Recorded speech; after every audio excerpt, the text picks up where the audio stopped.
Hi, everyone. Welcome back to This Takes the Cake. I'm your comeback host, Dallas Vickers, and I did say it right this time. If you know, you know. And we are joined here today with... Eric, Myrtle Beach wedding officiant. Yes. Eric actually married me and Jake. Is that how you say it, right? You married us? Yeah, I married you. I married lots of people. Yeah, you have married Sometimes I lots get of people. odd looks for that. I marry lots of people. Yeah, does your wife get jealous? No, not really. We are here today with Eric. He's going to tell us a little bit about what he does, how he started. How did you start?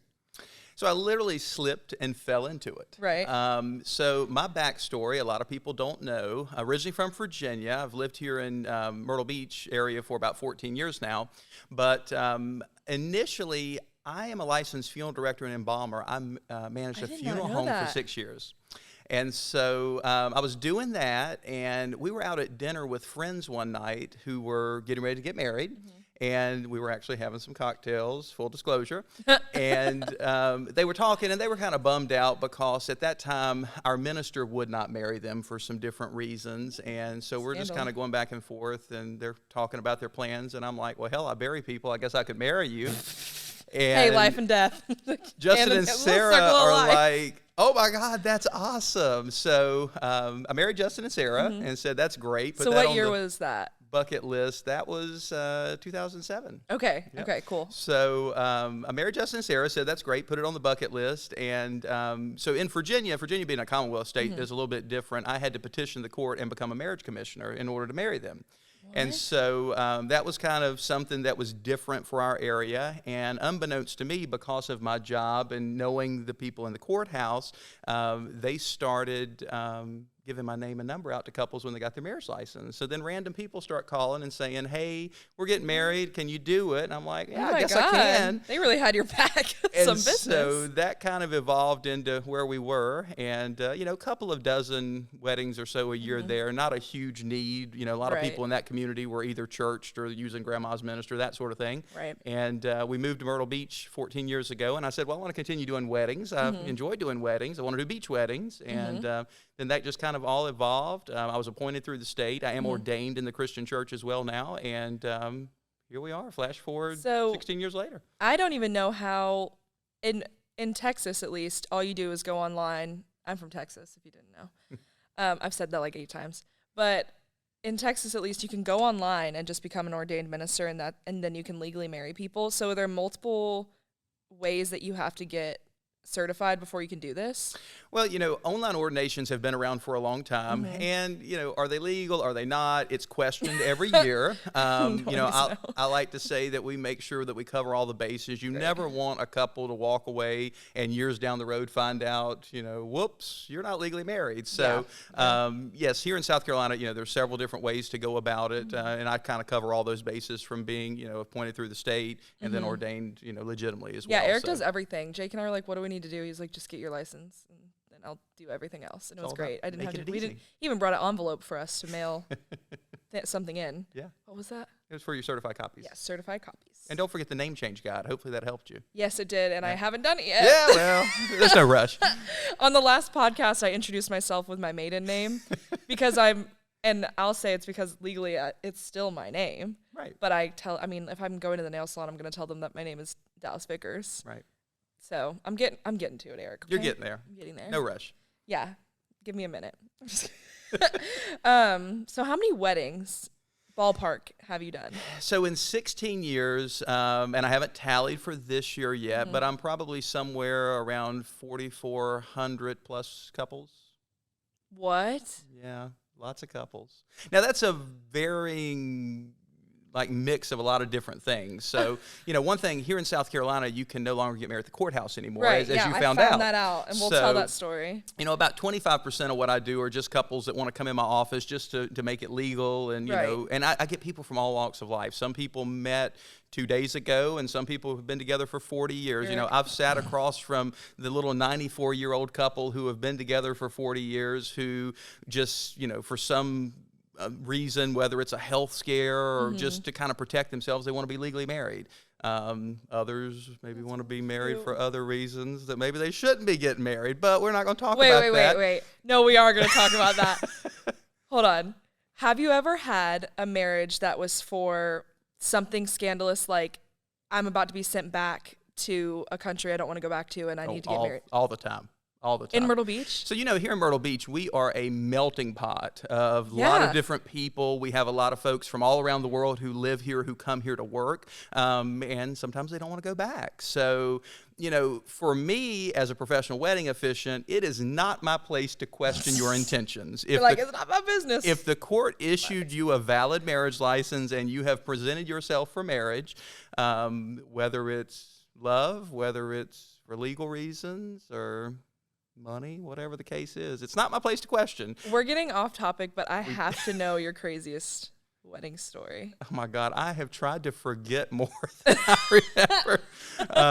Out of those numbers, you could definitely hear, but gosh, I'm going to have to think about that for a little bit. We'll come back to it because there's a lot. Yeah. There's a lot to unpack in some of these stories too. So I don't know if we have time. That might be the next episode. Well, I at least need one, but we'll come back to it. Yeah. For now, just tell me about maybe like what's the coolest place you've done a wedding or like the coolest wedding you've done in the last 5 years, we'll say. Okay. So, here we have so many great venues. And of course, based in Myrtle Beach, here on the Carolina coast, but I travel. I do weddings all over, up and down the coast, in the state, and, and beyond. I'll go wherever. Take me with you. I'll go wherever you want me to go. But, probably some of the most interesting places, of course, here at the beach, there's the beach. The beach weddings, I know that's maybe not your favorite, but... It's a beach wedding. I mean, we could have a whole episode about beach weddings, and it's something that we can't complain about too much because we literally are at the beach. So like we're asking for it basically, but just think about sand, everyone. Yeah, and wind. And I'll end it at that. And wind. And humidity. And drunken people that stagger in the background of your photos. He knows. He's saying it for me. Anyway, continue. So probably in recent years, I've had the opportunity to take a couple of cruises and go on cruises and do weddings for couples. So that's pretty cool. I never thought about that. For different, people are in different places. And of course, I do weddings every year with Southern Entertainment, Carolina Country Music Fest, Barefoot Country Music Fest. Cool. You want to talk about getting excited, walk out on stage in front of 30,000 people and, tie the knot. That's always fun. Wait, what? Yeah. I've never heard of this. Yeah, so we do a contest every year here in Myrtle Beach for Carolina Country Music Fest, and we let one couple who kind of wows us with their love story and who are the ultimate country music fans get married on stage. That's so cool. I didn't know about this. Is CCMF, right? CCMF, yes. So I didn't know about CCMF until I moved here, and then around the time I moved here, everyone was like, "Are you going to CCMF? Are you going to?" And I was like, "What is that?" Yeah. They're like, "It's the biggest country music festival in the country." I was like, "Oh, okay." CCMF's been great for Myrtle Beach. It really has. Yeah, I mean, it was. I mean, it looked really cool. It's gotten like bigger and bigger and bigger. That's so cool. Yeah, it is. So how did you get to do that? Did they slipped and fell into it? Fell into That's usually what I do. so funny. No, years ago I had a couple who contacted me, and they were actually coming in town for CCMF, and they had been together for a long time, and they said, we were just thinking, we love Myrtle Beach. While we're there, can we get married?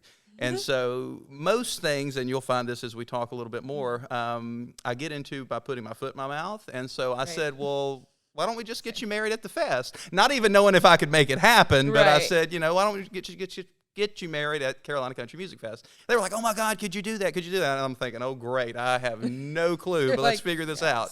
So, I've been around for a while. I've made a lot of connections in town, and through some of my connections through the Myrtle Beach Chamber, I was able to get in touch with CCMS marketing people, and they love the idea. That's so cool. That year, we actually had Brett Young crash the wedding. And so he came out on stage, and he was this. That's so cool.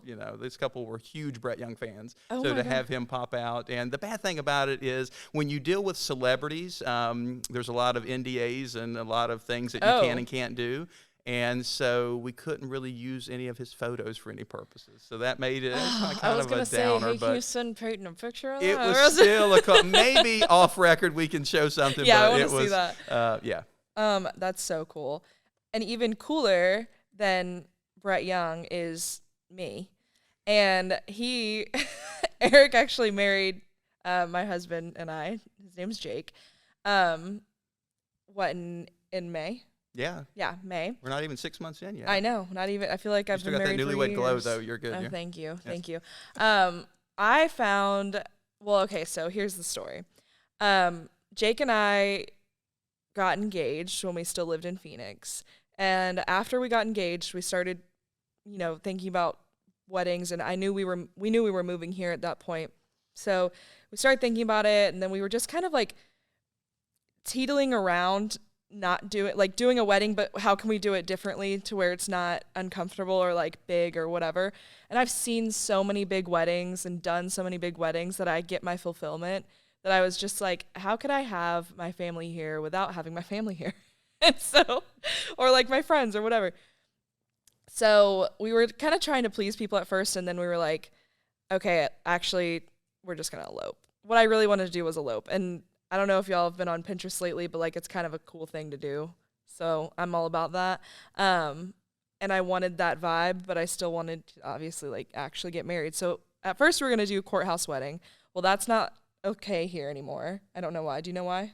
So the court's not been doing weddings for about 7 years now. The official reason that they gave was that the courts were just becoming increasingly busy, and there were certain aspects as far as services that they were not required to offer, and that being, because apparently a lot of people are getting married here all the time. All the time, yes. So we wouldn't know. And I'm not complaining about that, guys. Again, yeah, I'm here. Not complaining. I'm happy to do whatever you want to do. So we couldn't do it at the courthouse. And I started working here, and I was like, hey, Sarah, you know anyone who could, maybe marry us? And she was like, yeah, here's a list. And the first one on the list was you. And she was like, love him. Contact him. And I did. And he got back to me like the next day. And then we made a plan. And then the next week, I'm pretty sure, Jake and I eloped. And it was great. It was so intimate. And I know a lot of people are like, you're a wedding planner. Why wouldn't you want a big wedding? And I feel like it's either a wedding planner wants to elope or they want the biggest wedding of all. Right. There's like barely an in-between. There's a lot of pressure as a wedding planner to put on a wedding. Yeah. All eyes are on you if you're a wedding planner and planning a big wedding. And at multiple times of the day when I'm planning someone else's wedding, I think, God, if I was her right now, I would be such a bridezilla. Yeah. So I just know that I would be the worst bride ever. With that being said, I was a great bride. It was so much fun. We went to the Riverwalk and like got married under a big, weeping willow tree. And then, do you want to tell them what happened during our ceremony? Well, first, I just want to say, I remember you were very clear up front that you did not want to be on the beach. I did not want to be on the beach. You said, we want to elope, we want to keep it simple, we don't want the beach. Yeah, yeah. And fortunately, here we have so many other beautiful spots. The Riverwalk is honestly one of my favorites. Creates beautiful pictures. It's really pretty. Yeah. Slept on for sure. So we're standing on the Riverwalk on the Waccamaw River. Beautiful, hanging oaks. Beautiful. If you've ever been here, we have Spanish moss that hang down from the oaks. It again makes for such a picturesque setting. You guys are standing hand in hand. You're looking deeply into one another's eyes. We're like midway through. Yeah, we're going through the vows. He's already said I do, so that's half the battle. Yeah. And again, we're on the water, so a boat starts coming up behind, and I can hear the boat. I can't see the boat. And a lot of people, when they see wedding, it's pretty obvious what's taking place. I'm standing there, 2 people in front of me, photographers, I'm and wearing people a gathered veil. around. Yeah. And people get excited. Some people get really excited and then decide that they want to kind of serve as your wedding DJ, I guess. Yeah. So a boat went by, and they did us the service of playing the great song, Big Booty Ho. Yeah. And I thought it was so funny, and I am so proud of myself for that reaction, because I so easily could have freaked out. And one of our photographers was like, come on, guys, like, what are y'all doing? Like, seriously, like, kind of waving off the boat. And I think they slowed down. They did. They slowed down, and, baby got back. So what are you going to do? Got back. You're just going to lean in and embrace it? I guess so. I'll always say, big or small, weddings are 70% planning, 30% improv. Yes. Things happen. Shit happens. You roll with it. You act like you meant to do it. Yeah, and, he did great. I mean, if anyone was being serious, it was Eric. Jake and I were like cackling. I was trying to I was like shaking, like laughing so hard. And you were like, okay, let's keep going. Like, let's ignore them. Don't give them the satisfaction. Then they left, and it was fine. Yeah, it's either 5-second dance party or let's keep on going. Yeah, so I think you got both. You kind of shook a little bit. Yeah, we have a video. Maybe if you're lucky, you'll get a clip of it in this. Yeah. So. Yeah. It's a memory you'll never forget. Yeah, I will never forget it. Let's get back into the nitty gritty. And I told you we'd come back to it. It's going to get gritty. It's going to get gritty. It's gonna get gritty. I want to hear some of your wedding nightmare stories. Some of the craziest things that have happened. So I always say, you've heard for years that the names have been changed to protect the innocent. In my world, the names have been changed to protect the idiots. Dealing with saying that. people from all over the world and different backgrounds, you literally see it all. Probably one of my most memorable stories happened not too far away. And so I'm going to set this up. Picture this, ballroom full of guests. We've probably had 200 guests. Beautiful wedding. Setting, spared no expense. Everything's laid out. I arrived for the ceremony. We're all gathered kind of out in the foyer. The groomsmen are there. The groom and his father's there. We're chatting. We're kind of doing all the preliminary stuff. Haven't seen the bride at this point. Okay. Haven't seen any of the bridesmaids. And so we're standing there. And so say the wedding's supposed to start at 2 o'clock. It's 2:10, 2:15, 2:20. We're still standing there. What? The elevator doors open, and the girl comes off the elevator. She's wrapped in a sheet. She proceeds to come off the elevator. She cusses the groom out. She cusses the groom's father out. She cusses... Wait, this is down the aisle. No, this is in the foyer. Oh, my God. But mind you, huge ballroom. The doors are wide open. We've got 200 people's heads are turned, looking, listening, full show. She proceeds to cuss everyone out. Oh, my God. Gets back on the elevator, goes back upstairs. It's the bride. In a bed sheet. In a bed sheet. So wait a little bit. We're still standing there. So say another 10 minutes, 15 minutes, 20 minutes pass. I'm like, okay. The elevator doors open again. She comes off again, still wrapped in the bed sheet, proceeds to cuss everyone out, goes out the front door of the resort, and walks down Ocean Boulevard in Myrtle Beach, South Carolina, barefoot, wrapped in a bed sheet, and never returns. Legend has it she's still out there. Never heard from him again. So I look at the groom. I look at the groom's father, who honestly appears to have some joy on his face at this point. Oh. And, weddings, funerals, large life events, if there are family dynamics, they're going to come out. Oh, and you see this all the time. Yes, we talked about it before where we have a lot of, warnings almost, especially when we're doing, initial consultations or even, a month before the wedding when we're talking. They're like, by the way, Uncle Jimmy is not good news. Right. But he's going to be there. So, I mean, they'll tell us, sometimes they won't. You gotta and then that'll happen. And this was probably about 10 years ago for me in my career. So after this scenario, that is one of my questions in consult. Are there any family dynamics I need to be aware of? Is there anyone that we need to make sure? So I look at the groom, I look at the groom's father, and again, it's an hour past at this point. And I say, guys, I've been here an hour and a half. Mm-hmm. I think my duty's been fulfilled. Mm-hmm. I want to go. Yeah. If you'd like me to return and marry, just call me. Yeah. I've got another wedding I've got to get to, and never heard from him again. But what I always remember is in the corner with the groom's father and the groom's father's looking at him saying, I told you she's crazy. I've been telling you she's crazy. I know. Oh, my God. And the whole background to that is upstairs getting ready. Again, there were family dynamics that had been going on for obviously a long time. The families didn't get along. The groom's mother told the bride that she looked fat in her dress, and that's what erupted. Apparently, it had been a knockout, drag-out upstairs that we weren't even privy to. So honestly, I would have done the same thing. I would have walked my happy ass out in a sheet, too, down Ocean Boulevard. Yeah. Oh, my God. That is so funny. I still got paid. Oh, good. Yeah, so well, we were good. That's all that matters. I'm just kidding. That kind of leads me to my question that I've always wanted. Not that I want this to happen, but I have wanted to be a guest or a witness to this. Have you ever had either someone say no, or when you ask the question of, does anyone object? Has anyone ever objected? So I normally don't ask the question, does anybody object? Okay. I usually make light of that. I make a joke. Okay. Unless the couple is really specific that they want to ask Very it. Traditional, because there's always someone in the crowd that wants to be cute and clear their throat or try to raise their hand or something. True. I've never had anyone seriously say no, and I'm waiting for that. I want... See, these are the dirty secrets of people in the wedding industry. So, no, I don't want anyone to have their day ruined. Right. But in my For my entertainment head, purposes. my vision is I want like the 1980s John Cusack Yes. shows up with the boom box Yeah. like, no, you can't have her. Yes. You know, she's mine. I object. And I want that so bad. and I've never had it's that my happen, dirty but- little like wish and secret as the wedding planner. Like, of course we want you to get married, but like, what if? Like, I want Right. someone to interrupt it, run down the aisle. you know. I was hoping you'd have a story. 400, or what did you say? 4,400 weddings and no one said no. No one said no. Successful marriage. Standing at the altar. Now, I've had some weddings that didn't go off, but Yeah. Yeah. Okay. Yeah. Yeah. The sheet. yeah. What are we've had an episode where we talked about our icks. So things that we hate as wedding planners. What are things that you cannot stand as an officiant?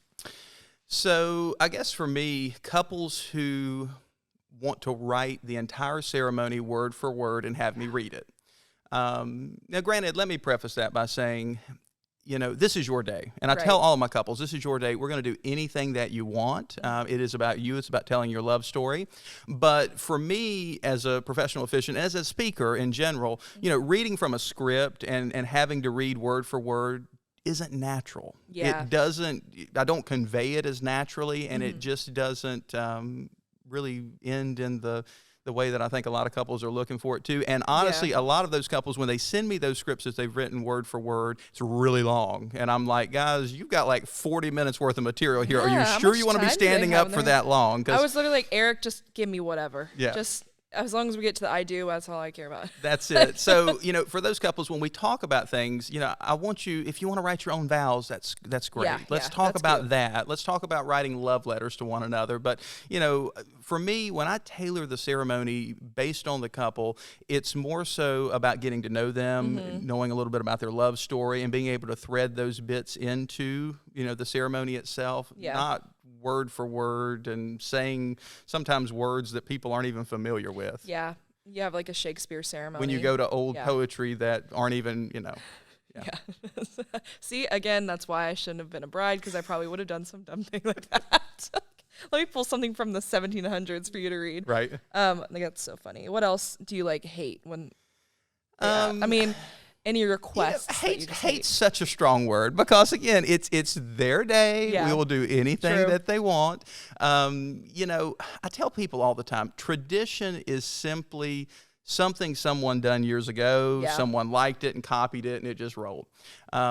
This is your day.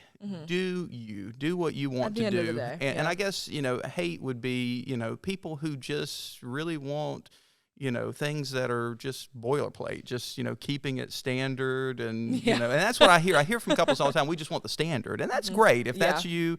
But honestly, make it about you. Let Yeah. us personalize things a little bit, or just tweak things, Yeah, you know, Eric lightly. hated my wedding.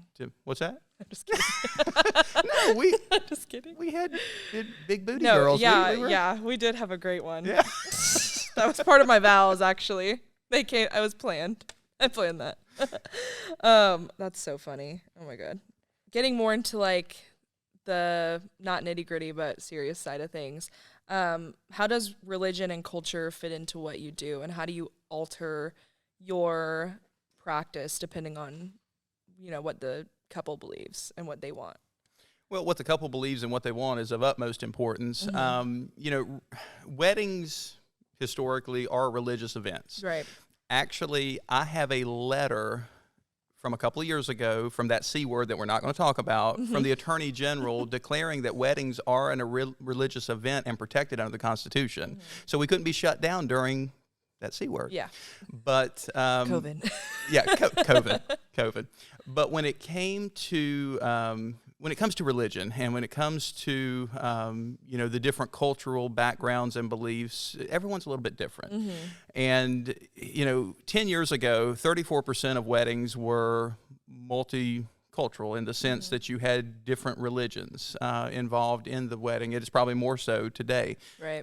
So when I talk with a couple, if that's of importance to them, then we're going to unpack that a little bit and kind of hone in on the key elements that are important to them. Yeah. Of course, you know, usually we don't have Catholic wedding mass. Right. You know, traditionally you don't celebrate Catholic wedding mass outside the church. Yeah. But, you know, for those Catholic couples, there are elements that we can thread into the ceremony to give them a Catholic-like feel. Okay. So Yeah. whether that's, reading scriptures, of course, opening with prayer. But as a professional officiant, I don't press anything on anybody. And I'm sure a lot of people who elope, it's not that they don't.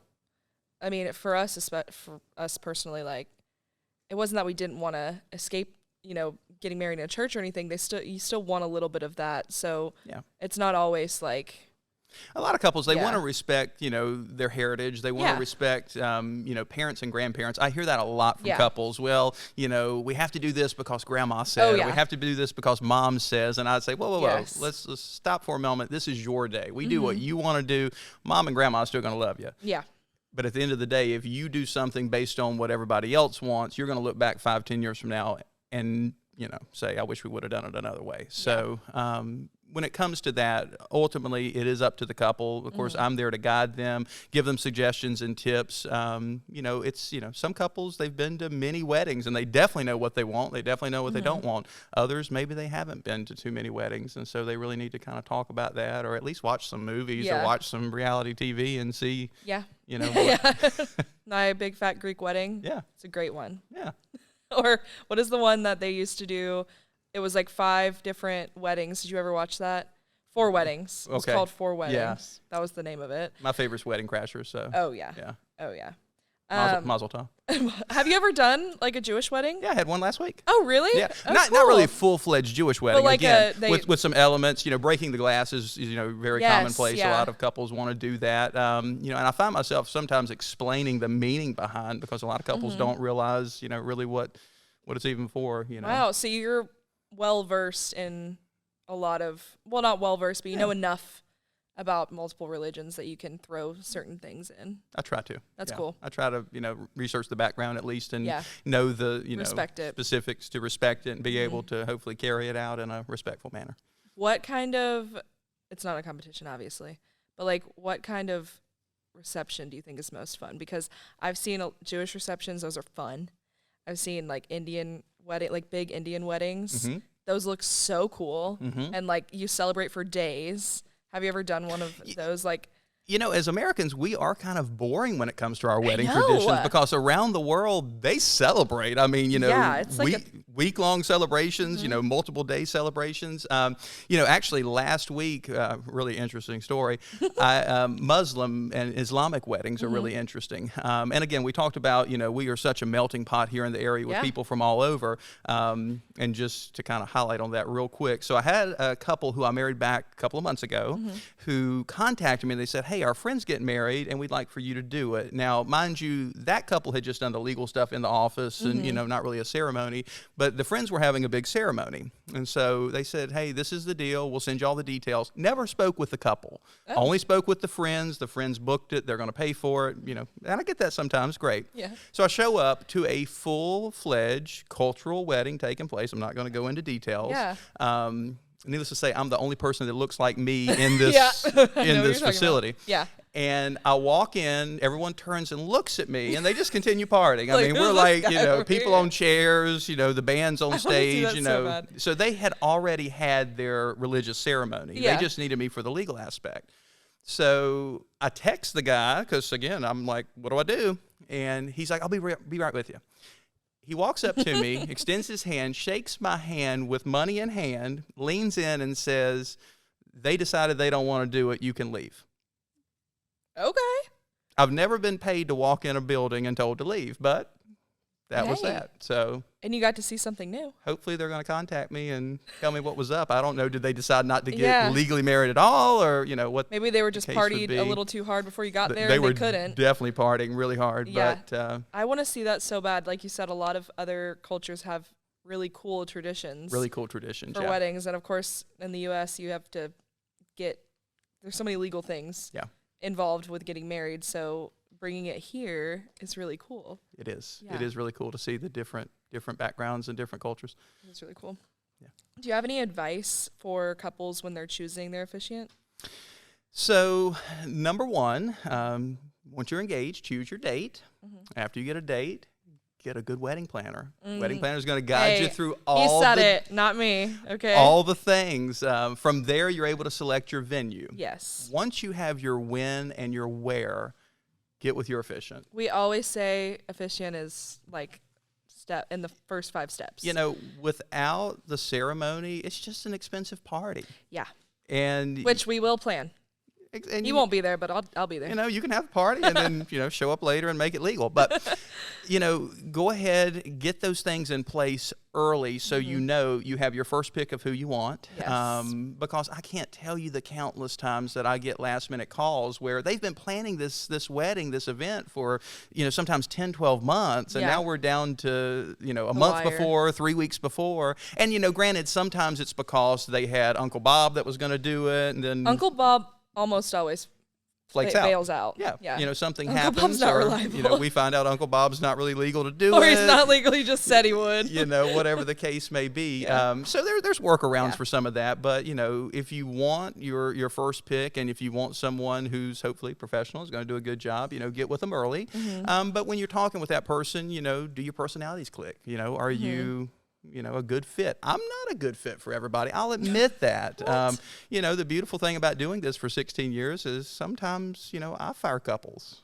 Really? I don't want to say that, but sometimes it's just obvious that we're not a good fit, and it's just not going to work. I don't want the stress, but I also want you to have the best possible that you can for your day. So maybe I know someone else that would be a better fit for you. So that's that's just professional. I think with that, but just make sure that whoever you're going with is going to respect your wishes and isn't pressing anything. I get a lot of couples who are timid. They feel like that I'm going to judge them for wanting it to be religious or not be religious. Right. It's not that. This is your day. Especially since we are in the deep South, Yeah. where most people assume it has to be religious or the person that's marrying you is religious and you don't want to offend them. Yeah, So exactly. Yeah. And that's, I try to set that tone early on in the conversation that there's no offense taken either way. This is your day. We're going to talk about things, but anything that I'm here to do is to just give you suggestions, best practices, and, to help guide you into really ultimately what you want. Right. Hey, you're doing your job. I try. Yeah. Do you ever miss doing funerals? Some days, but I do get to do Really? some funerals still. So Okay. honestly, over the years, and that's one thing that's so rewarding and fulfilling for me is that I've been here for so long. I've had a lot of families who I've married, maybe I've married the parents or I've married, one set of children or siblings, and then they come back and I'm able to do that. And then unfortunately, sometimes I have them contact me and they want me to do a memorial service or they want me to do. Going to ask you if I didn't know how to ask in a polite way, but I was going to say, have you ever married somebody you had to bury? Never have done that. Okay. But unfortunately, I do know quite a few that that pass. So yeah. Well, that's cool though. I mean, you get the contact and they trust you enough to do something like that. Well, you get to take part in a very special day in a couple's life, and for some people, you do become part of the family. Others, cool. You're just there the day of, and they can't remember your name the next. But that's well. But those couples that you're able to make that really good connection with, and be able to stay in touch with them over the years, and you're seeing their kids. Actually, last night I was out on the beach with another couple. I had a couple come up to me who I married 6 years ago, and they're like, "Oh my God, we see you all the time. We wanted to, come up and say hey. And here's our 4-year-old, and here's our 2-year-old, and that's really cool. to see it come full circle, and that they're doing well and they're thriving. I mean, it feels really good because it seems like we hear the bad stuff a lot, and the couples that maybe don't necessarily have the happily ever after, but the couples who do, it's rewarding. It's heartwarming. Yeah. And you also, I mean, for us, like you said, we also make friends with pretty much everyone we work with. Yeah. So you're getting friends out of it. Most definitely. Yeah. Lifelong friends. Yeah. Tell me a little bit more about the legal side of things and tips for marriage license, or if you have any stories about something that went wrong legally within the wedding. And of course, getting married, it's a legal action. It is, you are entering the legal contract of marriage. So that's an important aspect to make sure that your paperwork is actually, first of all, obtained. Mm-hmm. Secondly, that it makes it to the wedding day, which is where a wonderful planner comes in, because they're going to make sure that you have it, and that it definitely gets filed back with the court. Probably the first pro tip I would give is make sure you're able to be legally married. And by saying that, I mean make sure that maybe if you have like a prior marriage, that the divorce is final before you come forward to be married again. Way. You know, sometimes couples, they get excited, you know, you're on to that next chapter of your life. So I have one woman that I married 3 times in the same year. Is that even legal? Like, actually, is that legal? So the first, they were from North Carolina. Okay. The first one, they got annulled. Of course. The second one, she came to me and she just wanted to have a ceremony and see how it felt. And if it felt good, then they would come back and make it legal. Okay. And then the third one, they did come back with a marriage license. It was a different guy. And I got hateful with her at the end. I was like, look, I'm running out of things to say. Yeah. I'm scared I'm going to call him the wrong name. Yeah. You're like, is this if this continues, like, Johnny, we're going to do like a coffee Phillip? punch card, like the 5th one's on me or something. Like, and the next one's a funeral? I said, maybe it's me. I'm just not doing something Oh right. my So God. in my heart of hearts, I want to think they're still together and, you know, happily ever after. But wouldn't that be so funny if you got a call from her tomorrow? I got pictures with every guy too. One day I'm going to put them up. I'm going to be like, boom, boom, boom. Like a record? Yeah. Like have a... Well, you know, I do a selfie with everybody. You know how in like restaurants, sometimes you go into restaurants and they have like famous people that come in? Yeah. You should start doing ones of like, this is when she ran out in a sheet. Yeah, right. She's been married 4 times and I did all 4. At least she was loyal to you.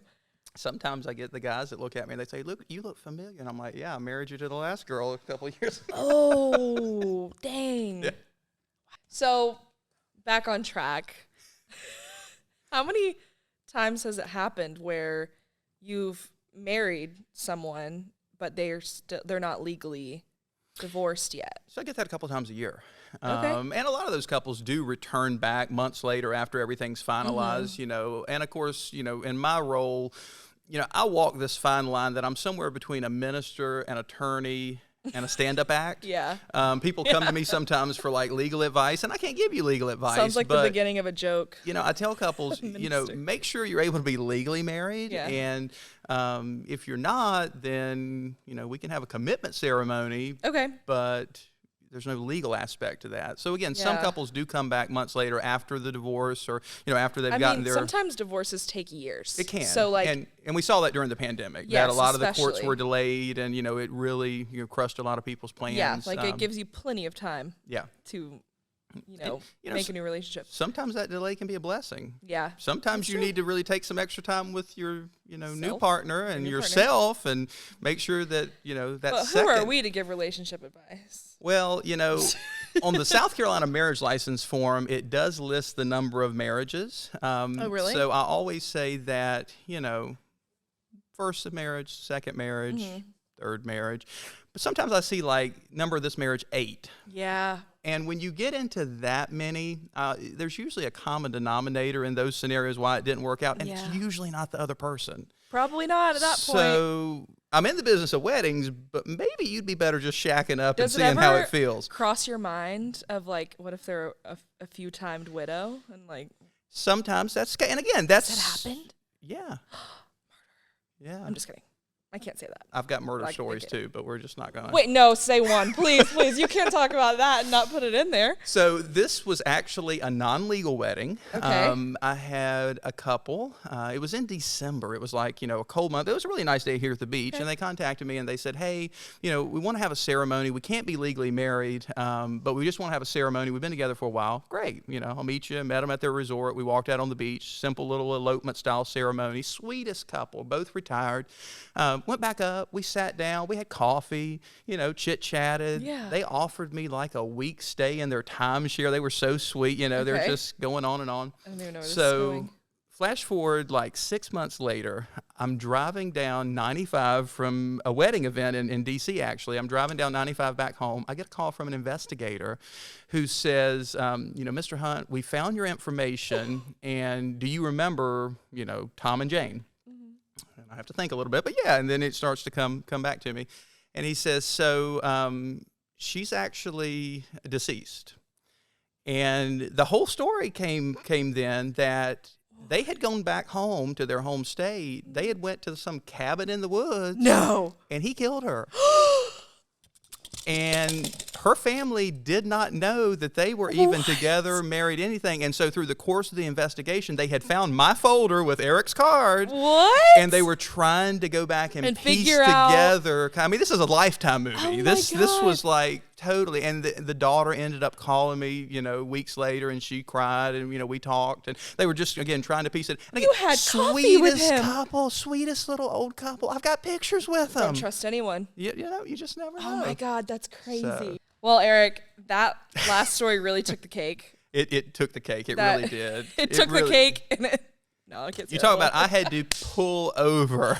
I had to exit off the interstate and pull over and kind of gather myself after that one. Wow, yeah, Yeah, that that really was- took the cake. It was so great having you on the podcast. This was so entertaining. I can't wait to see how this turns out and listen back to this. Give yourself a shout out. Tell us your website, your Instagram, if you have Instagram, Facebook, all of that. Totally. So Eric, Myrtle Beach Wedding Officiant. You can usually just Google Myrtle Beach Wedding Officiant. Any of the platforms, Instagram, Facebook. He's the first one to pop up most of the Yeah, time. usually the first one to Great pop marketing. up. Yeah. So, look me up, check me out, follow me on social. I like to take selfies with everybody, so Yes. lots of selfies. You want to get on the wall. Usually in stories every day, but Yeah, love it. We loved having you. Always follow SMB on Instagram, Facebook, all of the socials, Stunning and Brilliant Events. Subscribe to our podcast, and we'll see you next week.